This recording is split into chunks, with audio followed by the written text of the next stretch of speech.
we have two very special and esteemed guests with us. The one on my left, and I'll start with Demetri, who's here with us in Davos, is Demetri Argyropoulos. Demetri founded and runs Avant Global. For those more mature of us in the audience, he has a Rolodex like nobody else. And for those younger, his network is out of this world. Demetri is a master connector, loves business, but above all, loves people and connecting and bringing people and great ideas together. On the other side of the Atlantic and the screen, we have a distinguished guest, David Metzner. David has been in consulting for over 25 years, and he really specializes in consulting on governmental issues. And he works on how the federal government works with the states, works with international governments, and he is an expert like no other. Low-key, a great friend of Avant Global, and we're delighted to have you both here. Thank you, Tasso. So before we get started, I heard that the two of you went out partying in a really funky party on Monday back in Washington, right? We had a good time. Let's just put it that way. So let me because you're not going to get away with it that easy. Okay. I really want to dive deeper. But just to set the stage, we will be talking tonight a lot about the new presidency, what that means, the takeaways from the inauguration. And as we have moved into a Trump administration, we are going to run things here the Trump way. So we're going to have a discussion, but for me it's very important to include as many from the audience as possible. We'll have a Q&A, and the way it works is if you really want to ask a question, you raise your hand. But if you really want me to take your question, then you need to do it the Trump way. What you need to do is you need to reach into your pocket, take your wallet out, then take some cash, and you can start waving, and depending on the denomination, you will be prioritized the Trump way.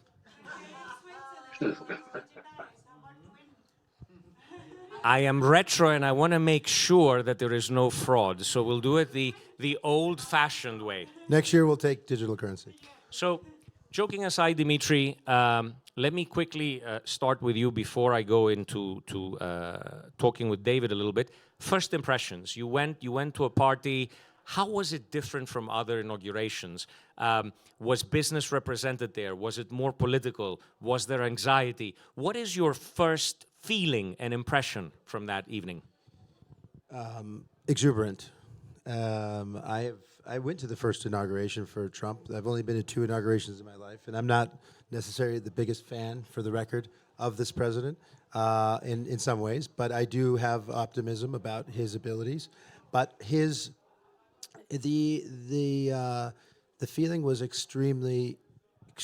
I've never seen the concentration of power, concentration of global wealth in my life in one room, in a series of events, and all trying to align their interests with the United States, because whether you're an American citizen or whether you're a foreigner, the United States is a big market for many people abroad, and how they work together and what the tax rate will be and the external revenue service, as Trump's called it, and whether you're in Silicon Valley and you're Zuckerberg or Bezos or Gates or any of these guys who need alignment of interests, there is a massive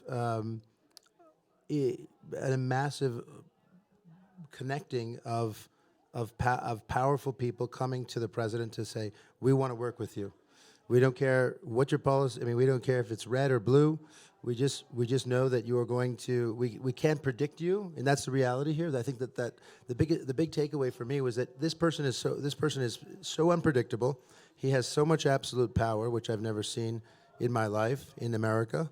It feels quite imperialistic, to be honest, but also I've never seen that kind of ability to bring so much global wealth, American wealth in one room, and to align with the president to to make sure that they, you know, understand his policies, and they don't know what's going to happen. So he's so unpredictable, and because he's so unpredictable, it makes them, I think, very fearful that if they don't do that, that they could have their dark days ahead. So that's. Thank you, Demetri. And David, let me bring you into the conversation. A lot has been said about this presidency, how the president is very polarizing. What is your take? Do you think he's a unifying or a polarizing president? Look, I think there's, first of all, I want to say that our main mission is to examine how government impacts capital markets. We thought that he would win, and he won in a way that's much bigger than we expected. The New York Times published a 2-page map of the United States, and on it had red arrows where more people voted for Trump, and the blue arrows where more people voted for Democrat, for her over Biden, were almost non-existent, just a couple of urban areas. So, I mean, the country, to my surprise, gave a majority vote to Donald Trump. I'd call that unifying. He got over 1 million more votes in California. He almost carried New Jersey. So I would say that, the zeitgeist of the United States was ready to turn the page and try something different. And I think, presidents have a honeymoon. And we're in that phase. We published a paper last week called Washington Under Republican Control. And we said yesterday, day one is going to be shock and awe. And I think that's exactly what we got. Maybe got even a little bit more awe. So he clearly is making an effort, and he noted that he was sworn in on Martin Luther King Day. And he certainly is very, very conscious of trying is the word I'm using, president of all Americans. And because America did vote and voted, you can debate the size of his mandate, but he did get a majority. And I think people voted for change. And now we'll have to find out if this is the kind of change they want. And David, if there's one thing that seems to come out loud and clear, is that this president means business. And we saw a large number of day one executive orders, like literally as he had promised, the moment he went into office, there's a vast array of executive orders.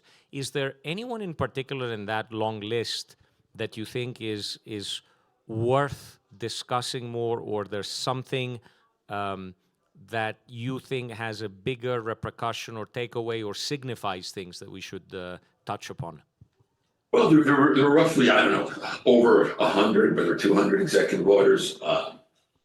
I would encourage everyone either to read our analysis or go online to look at his energy executive order, which firmly moves the United States into an oil and gas economy. The president is looking. He's a bias against offshore wind. It's rescinded. It may not be legal. It rescinded the tax credit for electric vehicles, which Germany has as well. So that's a very strong oil and gas message. Even though his designee for Secretary of Energy spoke about the need that this is there's room for all buckets. But clearly, as we move to a more digital economy with data centers, we need more energy. I think he spoke about small nuclear reactors. In the trade area, which is a very long executive order, he speaks about totally reordering, looking at China's behavior vis-a-vis intellectual property, looking at Chinese subsidies. So he's ordered a lot of studies, a lot of ideas in that realm. Then he spoke yesterday. He spoke about tariffs on Mexico, Canada, and China. So you've heard him say "drill, baby, drill" a lot, and his executive orders were to start drilling and to allow fast tracking of exploration and all types of executive orders that really play into that, which in theory will allow less dependency, not just on natural gas and also on oil, which will create less dependency on foreign oil, which will in theory lower energy prices. If you lower energy prices, you can also create manufacturing in the United States at a much lower cost. So that's the theory. Reality is different sometimes, but I certainly think that the United States, which is one of the biggest energy producers, is not nearly at its potential. So there's a lot of opportunity there, as long as it's done in an environmentally friendly way, which sometimes isn't always the case. But I do think there's a lot of opportunity there, and there could be a lot. There are ways to do it in a way. And from that your is proper. discussions, because you had a lot of businessmen there, and it's one thing what we hear and we see in the rhetoric, and another thing what the actual community is feeling. 15% corporate tax rate. Do you think that that is a real target, or it's something that was thrown in there? But I think it's real. I think it's doable. It's achievable, and I think it's. I think I think that you're going to attract a lot more development if the tax rates are low. So I think the president wants it to be the most favored nation for the world, not just for the United States. He wants to attract everybody that makes sense on a meritocracy model. That if you have a meaningful business and you have a meaningful amount of capital to contribute for a meaningful purpose that contributes to the United States, does not impact national security measures, that we want to bring back manufacturing from from abroad for pharmaceuticals and for semiconductors and fabs that are abroad that protect the United States national interest. I think things like that are very, very critical for any country, for that matter, not just for the United States. So I think those types of things that are abroad that could be coming back very soon, automotive factories that were once here and then left are probably going to come back. So let's see. Those are the types of things. But an appropriate tax rate is obviously is important for incentives. For that Hi there. Could I add one item there? Oh, good. I'm glad you're back. Yeah, 15% corporate tax on manufacturing in the United States is a caveat. And taxes are passed by the Congress, and so there will be a major tax bill going through Congress this year, which will have major impacts. And David, since you touch upon that, and I think it's important, if you're lowering taxes, you're increasing the deficit ceteris paribus, and that, I guess, is where DOGE comes in, right? It's an initiative that, on the one hand, the administration is saying we're going to be reducing the tax burden, but we will also find inefficiencies to trim down. So talk to us a little bit about, your views, what you're hearing. What are the real efficiencies that are attainable? We've heard numbers, 2 trillion a year, as low as maybe 200 billion being more realistic. Give us some color from your take, because you're far closer to this. Well, I happen to have here one of the first DOGE hats in Washington, D.C. So I'm very honored. It says Department of Governmental Efficiency. So I want to share that with you. Look, the spending that Trump wants to do would cost roughly $7 billion in tax cuts, $7 trillion. So in order to get that through Congress, there's going to need to be some offsets, whether it's how the U.S. runs its healthcare program, which is, as we all know, the most expensive in the world, whether it's finding government efficiencies by collaboration. One statistic's very interesting is that an average federal worker in Washington makes $130,000 a year. A federal worker outside of Washington makes $80,000 a year. So there is definitely, the federal workforce is, I think, 4.2 million people. And if you look at U.S. GDP growth, a lot of that has been through increased government hiring of workers.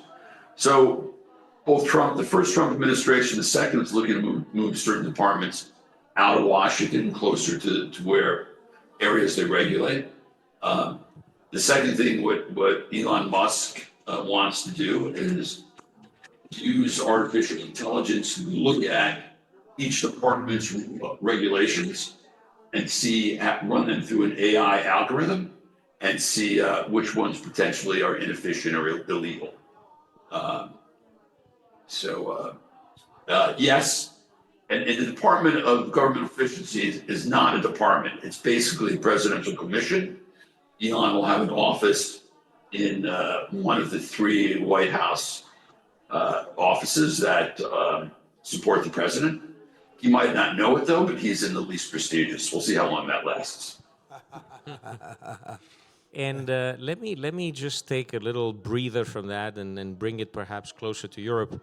I'm Greek and I love the summer. I love the islands, and I'm looking to buy an island.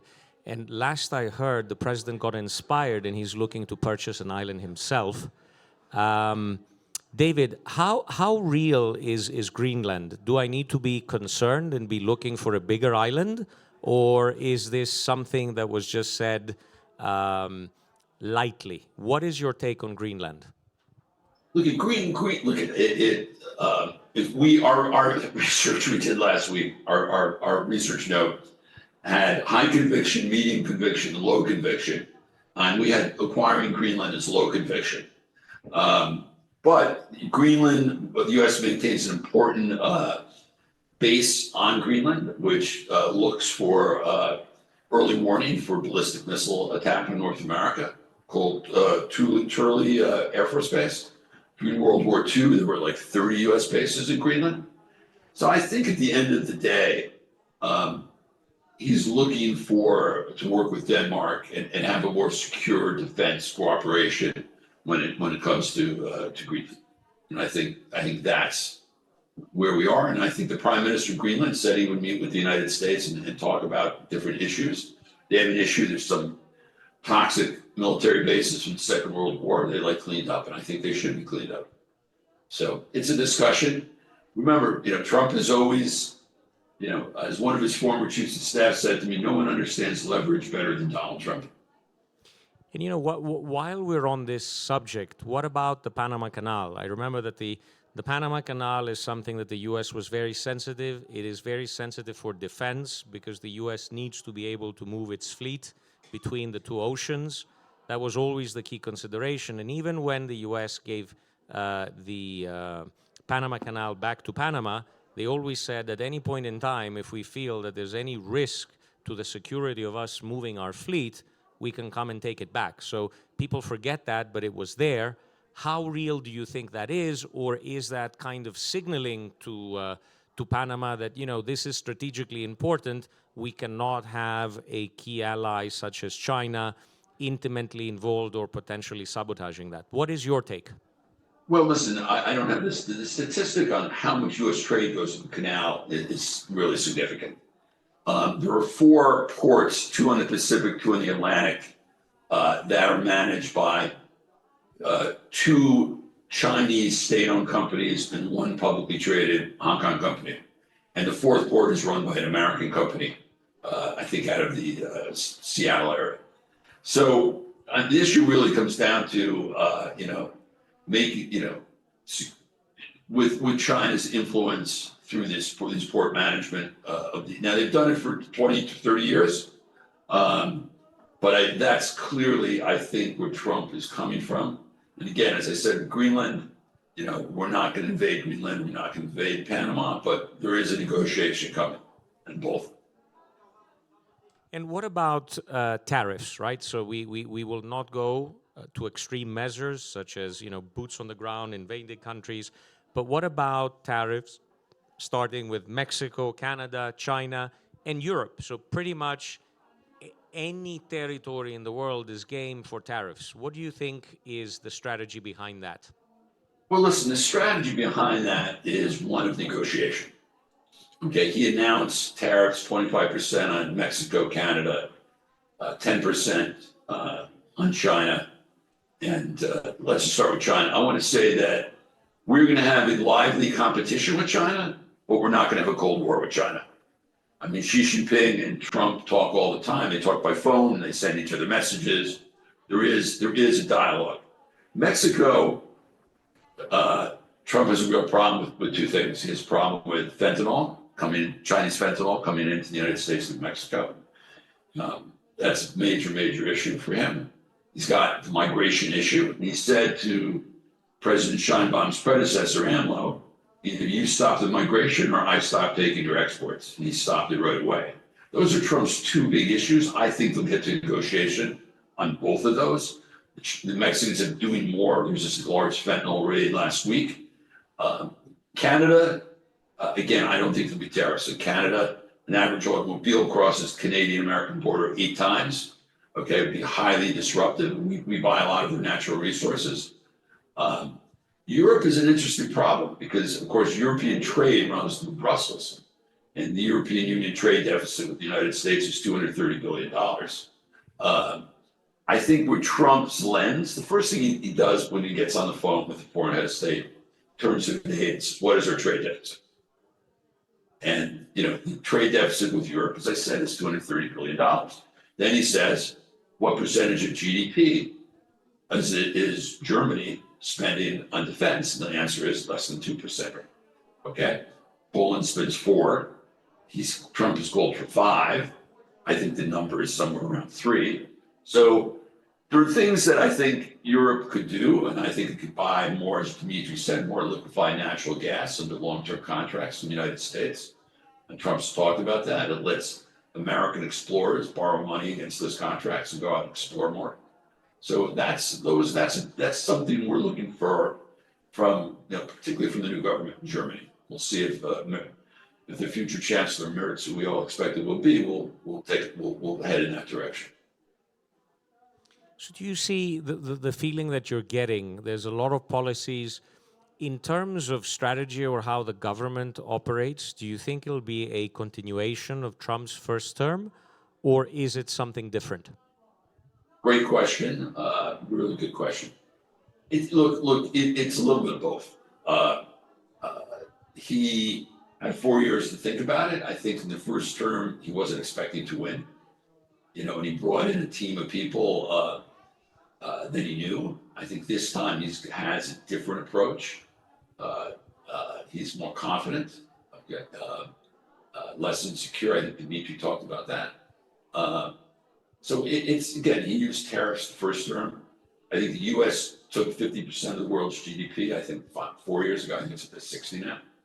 So his leverage, he's got a lot of leverage when he enters a negotiation.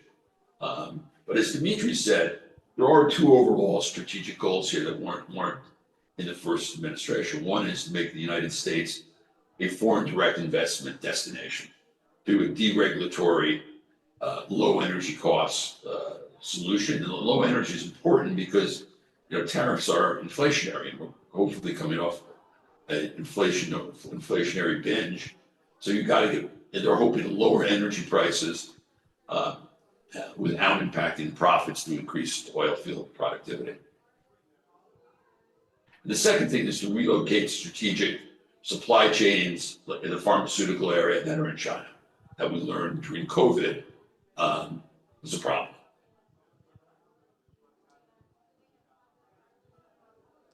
Interesting. And in this environment, what would you say is, or what would you recommend are things that companies can do to prepare for the next few years? Look, I think companies, I used to say that, there are 3 places that you need to do business in the world, and that's Europe, North America, and China. Okay, that's where the big markets are. And you need to be in North America. I mean, it's going to be a deregulatory boom time. Interest rates are slowly coming down. Challenges are in labor. It's true. A European worker or German worker is probably more productive, and an American worker is paid less and has access to almost free natural gas. Right? I mean, gas in the United States is the cheapest, and it's a key feedstock for all sorts of industries running into industrial facilities. So, I'm a big believer, and I'm married to a European, so I'm invested in on both sides of the Atlantic, and my kids all have European passports. I'd be optimistic. I mean, I think Europe has to come to Trump. Again, all the European newspapers got the elections wrong. And I think people have to look at him not as you wish him to be, but as he is, and recognize that he is going to be the president for the next 4 years. He is going to enact some interesting industrial policies and trade policies, and come to him, in a spirit of cooperation, understand his point of view on trade deficits, and defense spending, and critical infrastructure. Expect lots of surprises along the way. So Demetri, as Right, we it's not linear, exactly right. Yeah, exactly. It's not linear. before I start bringing this to a close, because I can see the people coming together and wanting a drink and a good time with Demetri. Just want to be cognizant and make sure, are there any questions in the audience before I go to last remarks? Yes, please. The first one's for free. Where's your money? So my name's Tommy. I'm from Canada. I run an investment firm. I just want to go back to the point you made about drill, baby, drill.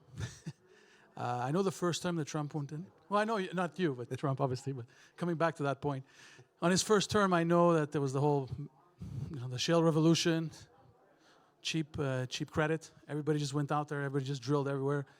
This time around, and I think increased by 3 million barrels a day. Fantastic. I look at it and I don't see it. I'm looking at the numbers. There's been consolidation. All these major oil companies are running it, so it was all running in deficits. Now there's a major consolidation. Interest rates, I know, are trending downwards, but they're not there yet. Is it capturing the natural gas? Because I know if you capture all the natural gas the U.S. comes out of the shale revolution, you could power all the electricity that the U.S. needs, and you don't really need oil.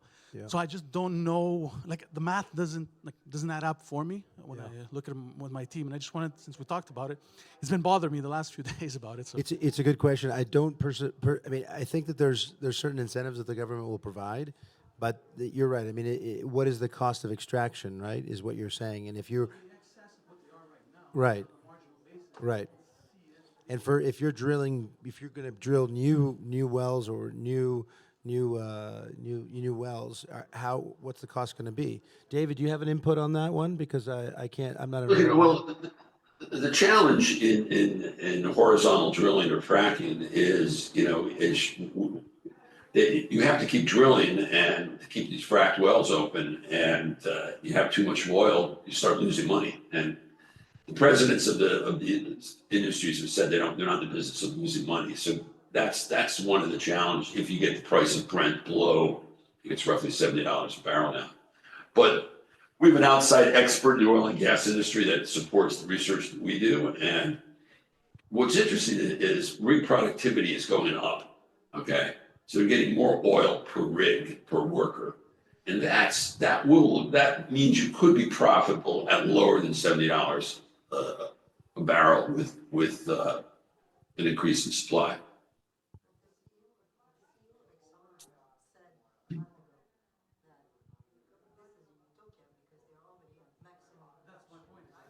I don't know, David, if you're hearing, the comment here is that the CEO of Exxon said that they're already at capacity and there's no more excess. They're reserves.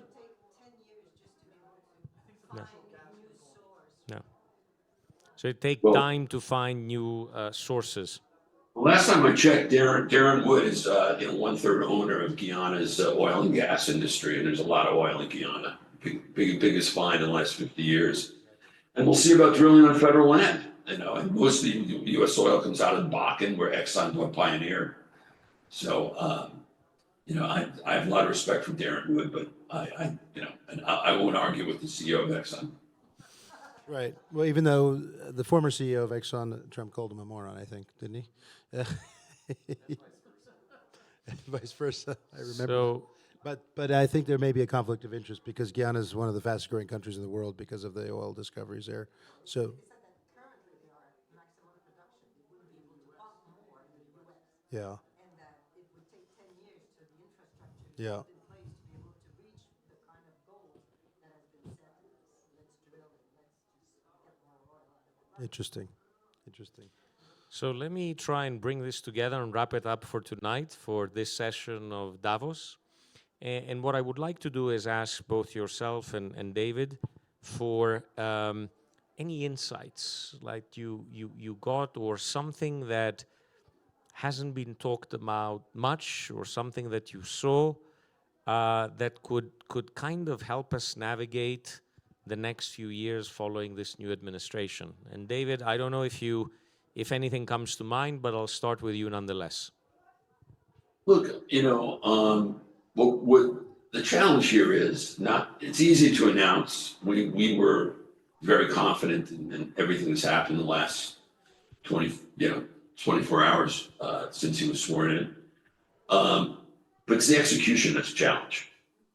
Okay, you have to have the right people. He's got a lot of people who are not from Washington. You have to understand what you can do through executive order and what you need Congress for. And so it's a negotiation. And if you're running a private, you're CEO of a major private company, now you're the secretary of X. People don't in Washington hop when all right, you have sovereign powers in the Senate, the House. So there's a learning adjustment, and that's going to lead to a lag in execution. The other thing I want to say is that we're coming off a very inactive Treasury Department under Joe Biden and Janet Yellen. Very academic, not very markets focused or finance focused, not very involved in the policy discussion. So we with Scott Besson, Stu taught economic history at Yale, has been in the markets. We have obviously a major tax bill to get through this year, and we have major, the United States is a major structural debt problem that is something that we have to focus on. So we're going to see a much more active Treasury Department, much more engaged, not only on our domestic issues, but in an international capacity as well. That's a change from the last 4 years. Demetri? Thanks, David. Two things I think big takeaways are: I've never seen a government with mainly private sector people. It felt like a private company. All these, and many I know. I mean, who've run big corporations, successful. Some I wouldn't pick personally, but I've just never seen it. It's so anti-establishment. So there is going to be such a massive change. And then you take on top of that this incredible meritocracy mindset that this administration has, Department of Government Efficiency, and I think that's going to really reshape the way Washington works, and it's going to be massively disruptive in the government. Something we've never seen in our lifetime. So I tell people, don't wear a 2-point seatbelt, wear a 5-point seatbelt, and get ready to go. The other thing I would say, and if I were to tell the president, I mean, leadership starts at the top, right? So if I were, you want a meritocracy, you want Department of Government Efficiency, you want people to be KPI'd and all that, create a presidential, presidential department of, the Department of Presidential Efficiency. And if you're going to announce all these deals, 500 billion here, 100 billion here, all these things, make sure you report every year about them so you can see the progress of what the progress is to the American people.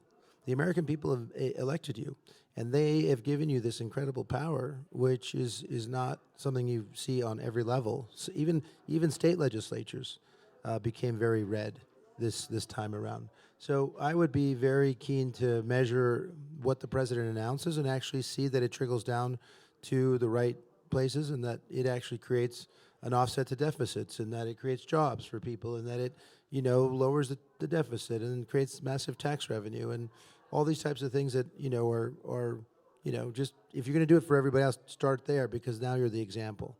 So I want to be hopeful. I have some concerns, of course, like all of us, but I think that we have a president, then he's elected and he's in office, and we can make the best of it. So let's do what we can and just hope for the best, but also do our part to create value. And I think we're going to do very well. So that's my 2 cents. So David and Demetri, thank you. Thank you for being with us. And we look forward to continuing this conversation next year. Thank you. Thank you, David. Thank you Thank very you much. very Thank you, Tassos. Thank you, everybody.